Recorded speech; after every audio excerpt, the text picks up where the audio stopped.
Hi, I'm Steve Withers. I'm a professional reviewer and calibrator, and I'm fully qualified and certified by the ISF and by THX.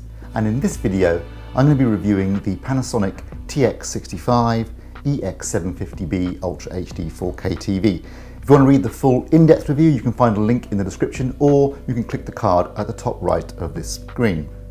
Now, this TV retails for £1,849, but it's got a 65-inch screen size and a feature that's pretty much unique at the moment. It does actually support 3D, active shutter 3D. So it's the only TV I believe and I'm aware of that is actually supporting 3D in 2017, as in a new TV. Apart from 3D support, of course, it also supports high dynamic range, specifically HDR10, and I believe we'll be getting an HDR10 Plus upgrade as well, along with hybrid log gamma HLG. It uses a flat 65-inch VA LCD panel, so you've got the improved black levels because of the VA panel, but obviously a rather narrow viewing angle.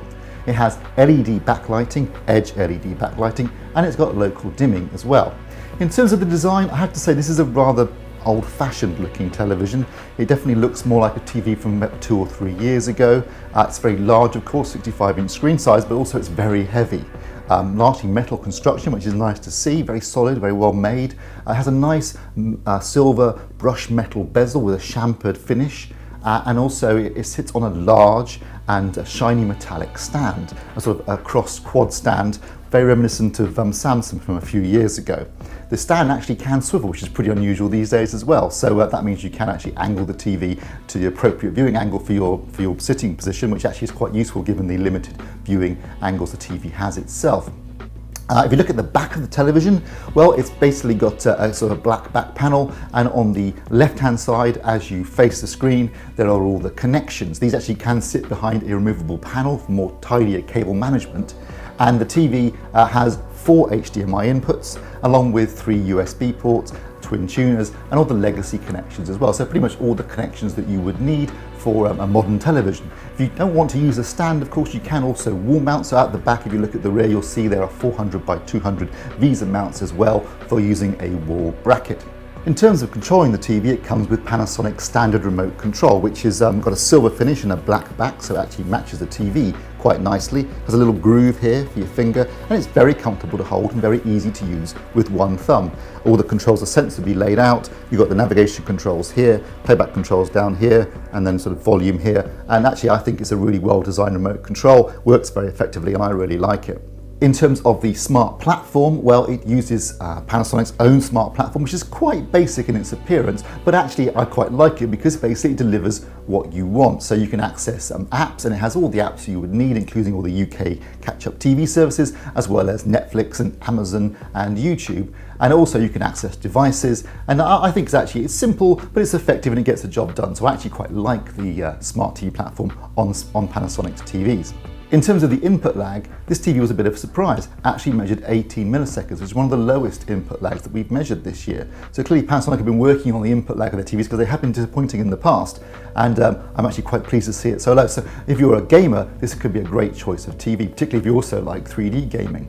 In terms of its performance, well, out of the box, a little bit disappointing for a Panasonic TV. We would expect them to be very more accurate, but this had a bit too much green in the grayscale. That's actually not uncommon in Panasonic TVs, but given some of their TVs that we've seen recently have been very accurate out of the box, we did expect a little bit more. However, obviously it's a Panasonic TV, so it's got a full suite of calibration controls, which means it's very easy to calibrate it, and you can bring out that green, bring out the blue, and you get a nice even grayscale, use the 2-point and then fine tune with the 10-point, and ultimately you can end up with a very accurate grayscale, very accurate gamma as well.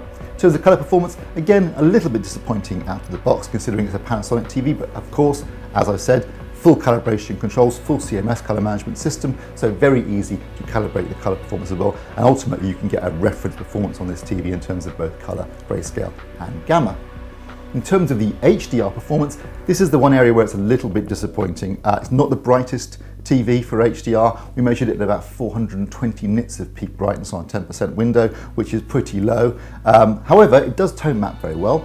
The grayscale's very accurate, so you've got a nice accurate white point, the color temperature D65, which is the standard for HDR, so that's good. In terms of its colour performance, pretty good too. Wide colour gamut, 74% of Rec 2020, about 98% of DCI P3, and the tracking was pretty good, although again not as good as we have seen on some other Panasonic TVs. But overall it's a reasonably good HDR performance, and as I said before, an excellent SDR performance in terms of the calibrated image. In terms of actually watching content on this TV, well, overall pretty good. Not exactly mind-blowing. The SDR performance was good, the local dimming worked very well, the colour accuracy after calibration was excellent, so we had nice natural images. The one area where it did disappoint a little bit was in terms of its motion handling. Certainly in our test it performed very poorly, a lot of judder and blurring even when we were using intelligent frame creation. It didn't look so bad with it off when we were watching things like football, but definitely not the best performer in terms of motion handling that we've seen this year.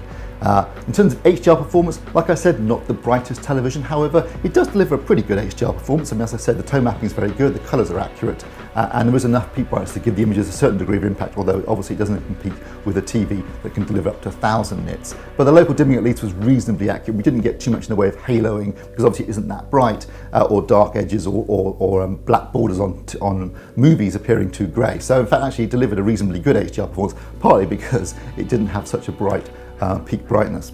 So overall, I think it's a solidly made, rather pedestrian design television, but it certainly delivers the goods in terms of picture performance with a good quality SDR performance and a decent HDR performance. And of course, if you are looking for 3D performance this year, it's the only game in town. So I'm more than happy to award the Panasonic TX-65EX750B an AV Forum's recommended badge, particularly if you're looking for a 3D TV this year.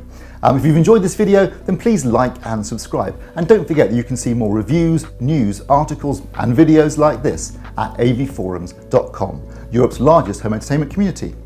Thanks for watching.